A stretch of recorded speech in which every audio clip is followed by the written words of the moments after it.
ভারতের সাথে আমরা সম্পর্ক চাই, কিন্তু সেই সম্পর্ক দাদাগিরি কিংবা স্বামী স্ত্রীর নয় বা রাখি বন্ধনের নয়, যে সম্পর্ক আওয়ামী লীগ ভারতের সাথে তৈরি করেছিল। আমরা চাই মূল্যায়নের সম্পর্ক, মর্যাদার সম্পর্ক, ন্যায্যতার সম্পর্ক।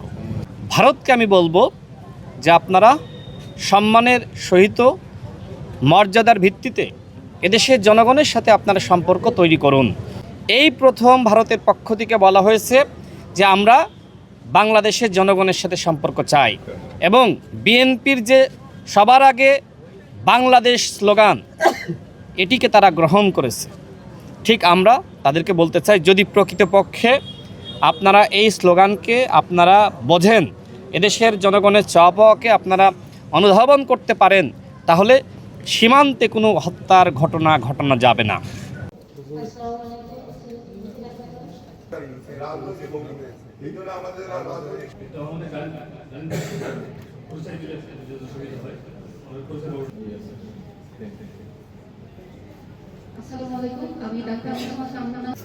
অবশ্যই আমি মনে করি এই হাসপাতাল এটা করা উচিত, এবং সেই হাতে অনুপাতে আমাদের কিন্তু লোকবল হওয়া উচিত।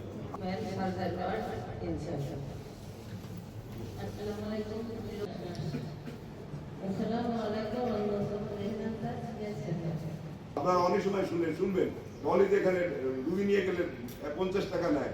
ডক্টর বাংলাদেশ জেনারেল শাখার একজন সিনিয়র লিডার, আমি সেখান থেকে আমার